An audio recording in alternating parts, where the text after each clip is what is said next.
nyonso tosekelaki na mosolo ya mboka Kongo ekoki tofungwani miso lelo tomoni bozoba nyonso tosali po ya kobongisa Kongo aveni ebongi tosala moto nyonso ata mwana Kongo ya mosolo mpembe ya nzoku Kongo ya bwanya kasa ya mbila Kongo ya makasi moto ya nkoi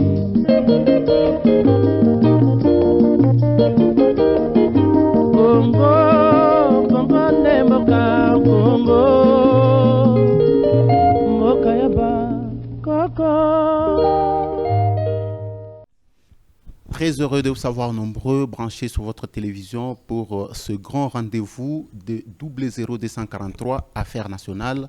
C'est un magazine qui traite de l'actualité en République démocratique du Congo. Nous parlons politique, nous sommes en train de décortiquer l'actualité, nous en faisons un débat et des analyses. C'est comme ça que vous avez l'habitude de nous suivre chaque jour à par ailleurs. Aujourd'hui, l'émission ne se passe pas en solo. Il y a un invité de marque que je dois devoir recevoir ici et sur le plateau. Toutes les 7 communes, soyez branchés, ne vous déplacez pas, ne zappez pas. C'est votre magazine 00243 Affaires nationales. Comme je le disais, je ne suis pas seul sur ce plateau. Je reçois un invité. C'est un invité de marque, je l'appelle ainsi. C'est un formateur, c'est un leader d'opinion, c'est la personne du professeur ordinaire Banza Malale, à qui j'ai dit bonsoir. Bonsoir. Professeur, vous allez bien? Oui, je veux bien. Il faut corriger, ce n'est pas ordinaire, c'est professeur tout court. Merci beaucoup. Je risque d'avoir une étiquette que je n'ai pas encore, à quoi j'aspire d'ailleurs. Merci beaucoup. Merci. Merci beaucoup pour ces correctifs. Voilà, Banza Malale, il n'est pas que professeur à l'université, il est aussi député provincial. Il est membre du FCC.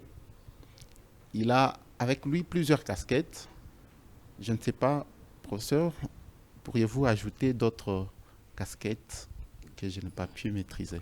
Qui trop embrasse mal le train. Ça suffit, ce que vous avez donné. Merci beaucoup au professeur. Voilà, nous analysons dans cette émission l'actualité en République démocratique du Congo, la question de l'heure.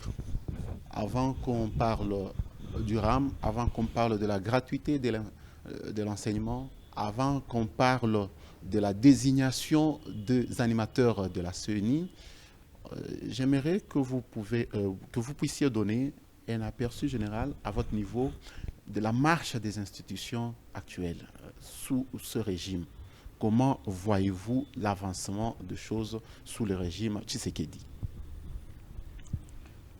C'est très difficile à dire parce que la question est trop vaste. Tout à fait. Les institutions sont là. Oui. Leur marche est fixée par la Constitution. Nous avons 1, le président de la République, 2, le Parlement, 3, le gouvernement et 4, les cours et tribunaux. Tout à fait. Comment elles travaillent, c'est en quoi la question devient très vaste, dans la mesure où il faut entrer dans les articulations de l'organisation et de fonctionnement de chacune de ces institutions. Je pense que c'est une question qui est très complexe, qui ne peut pas attirer notre attention. Nous la trouvons inopportune. Tout simplement, nous savons que les institutions sont là, comme je viens de les présenter.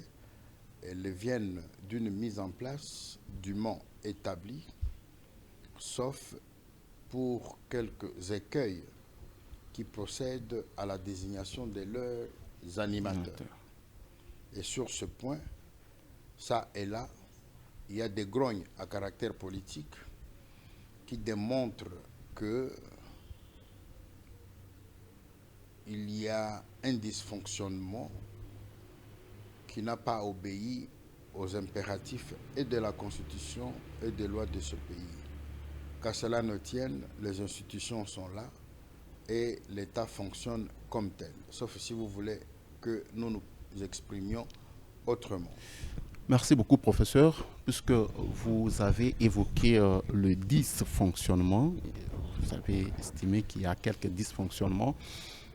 C'est comme ça que une certaine opinion pense que le régime actuel serait en train d'emboîter justement le régime passé.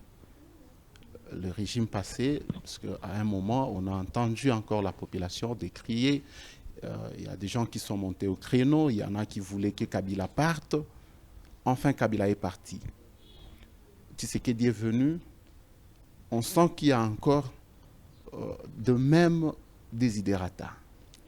La population pense ne pas être satisfaite et trouve encore du mal dans le régime en place. Et selon vous, comment trouvez-vous ces dysfonctionnements, puisque vous l'avez aussi évoqué tout à l'heure? À quoi seraient dus ces dysfonctionnements? L'État, en quelque sorte, est à comparer à une personne physique. Cette personne physique est conçue,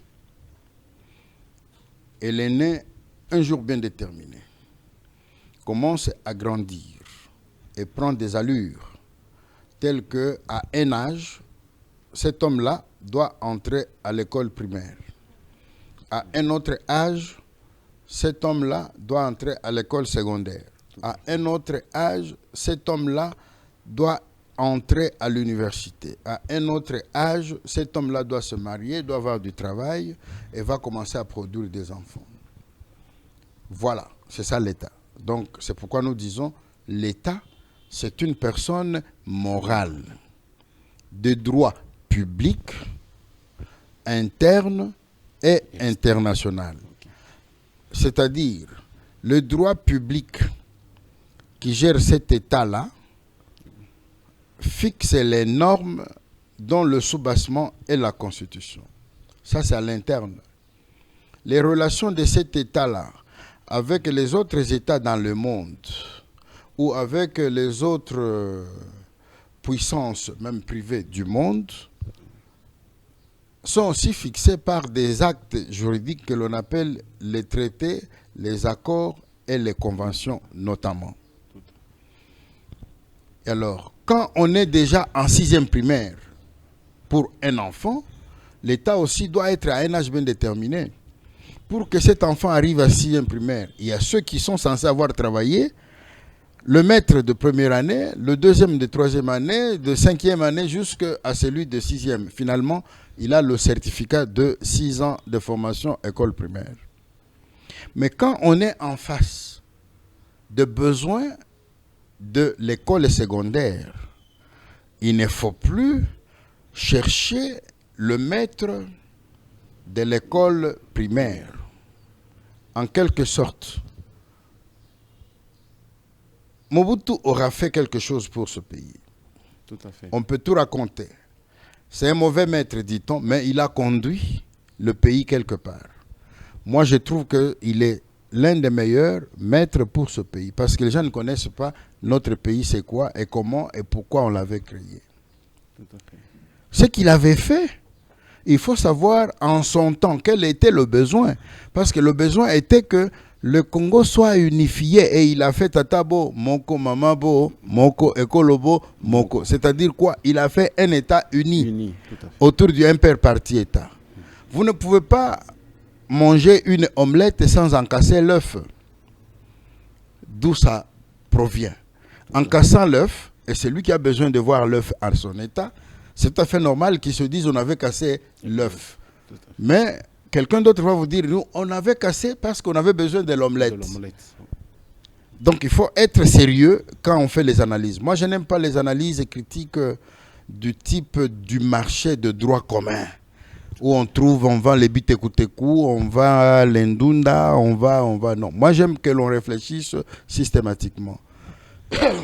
Quand Joseph Kabila vient au pouvoir, il a trouvé l'État depuis le 24 avril 1990, devant des grandes crises d'opérabilité de la démocratie. Et face à ça, le peuple a été divisé, ou la nation congolaise a été divisée de la manière que nous connaissons. L'équation est restée pendant longtemps très difficile. Au point où Joseph Kabila s'est rendu compte que toutes ces crises sont là à cause de la démocratie mal gérée. Il y a ceux qui se voulaient indépendants, ils sont RCD Goma. Ils occupent une partie du territoire. Il y a MLC, une partie du territoire.